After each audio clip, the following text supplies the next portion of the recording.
There is some breaking news out of Israel. It's kind of been getting a little hot over there, as you'd expect, with the pending potential war with Iran. And just this morning and overnight, Ambassador Huckabee sent a message to essentially all of the staff at the embassy saying, if you want to leave Israel, you need to do so today. That's right. So this email went around to staff at the embassy around 10:20 a.m. Israel time, so while we were still asleep.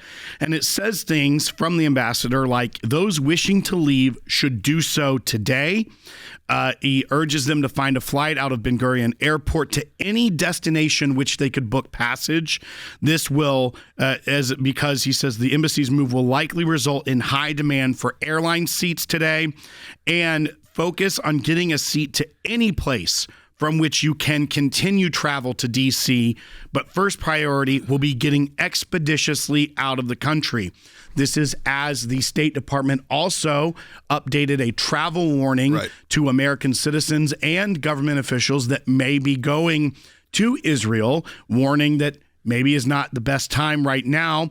And once again, there's also a tweet that went out or post on X from the U.S. Embassy Jerusalem that said on February 27th, the State Department authorized departure of non-emergency U.S. government personnel and family members of U.S. government personnel from mission in Israel due to safety risk. And it also says that employees and their family members may be restricted even going to certain areas within Israel, such as the Old City of Jerusalem and the West Bank. And again, Ambassador Huckabee has done, I think, a phenomenal job.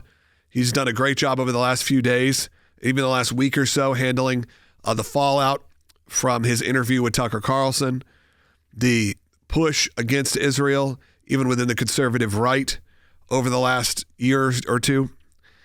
So again, this should not be taken lightly.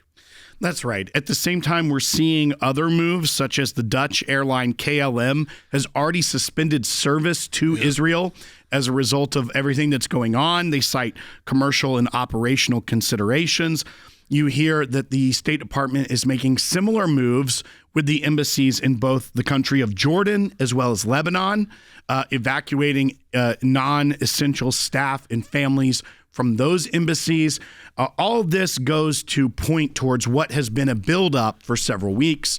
We know the military deployment is great and vast from what the president has sent over there. We saw that now F-22 stealth fighters have been deployed from the United States bases, taken to Israel, bases that we have in Israel, as well as all the other assets in the Mediterranean and surrounding the area of which an operation would take place. We know that there are many ways you can look at this as well. We know that the president gave that 10 to 2 week deadline for Iran to make a deal. We know that there was discussions yesterday in Geneva. They started in the morning in Geneva. They took a break in the afternoon, and then they came back and were negotiating into the night.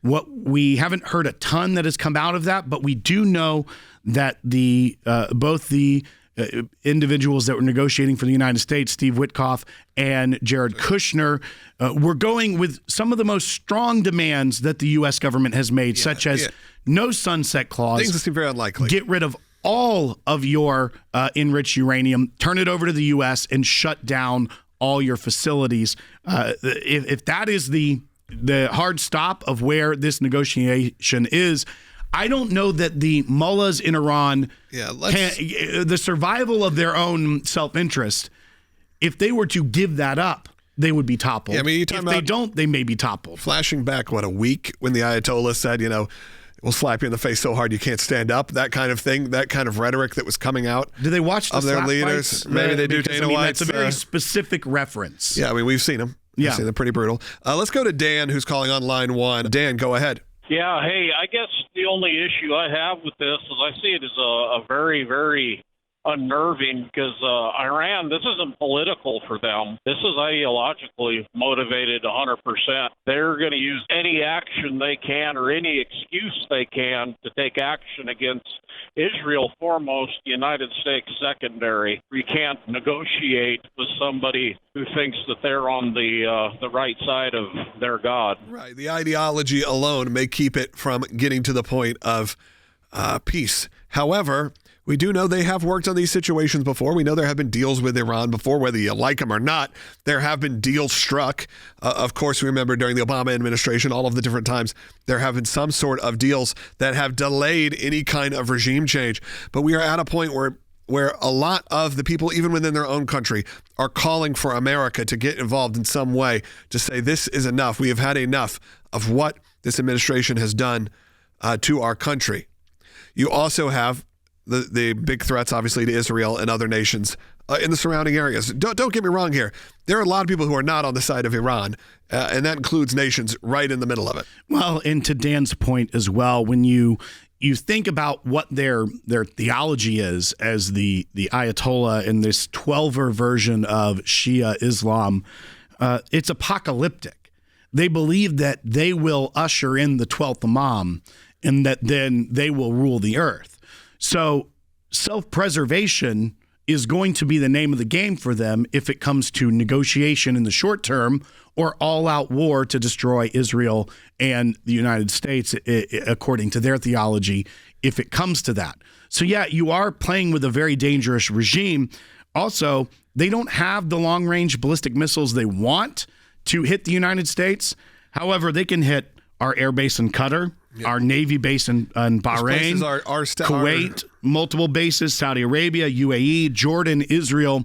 They have those medium-range missiles that can hit a lot of American institutions and assets in the region. Do we know without a doubt they do not have the long-range capabilities? Because I know that, you wouldn't claim that even if you did in some ways. How do we know for sure that this is not something that they do obtain? Well, the intelligence that the United States purports to have is that is something they want but do not yet have. However, hypersonic missiles being created in Russia, who they are very well aligned with, if it were to come down to that, who knows? But at this point, it is believed by U.S. government and our military intelligence that is not something that they currently have, even if they are aspirational of it. But as you said, there are Americans stationed all over the world. There are still military bases throughout Europe. There are military bases in many different places that could be reached. Well, and that's part of the reason why the armada that is over there has to be so large as well. It isn't just the attack capability. It is all of the missile defense systems that are also deployed through that way as well, so that if they start launching a bunch of their short and medium range ballistic missiles, those missile systems can take out those and try to minimize as much damage as possible. Congresswoman Ilhan Omar put out a message on Twitter last night on X that said this. It says, Iraq was attacked by the U.S. during Ramadan, and it's sickening to know that the U.S. is again going to attack Iran during Ramadan. The U.S. apparently loves to strike Muslim countries during Ramadan, and I am convinced it isn't what these countries have done to violate international law, but about who they worship. First of all, there are community notes that point out that the Gulf Wars were not started during Ramadan, so that's factually incorrect.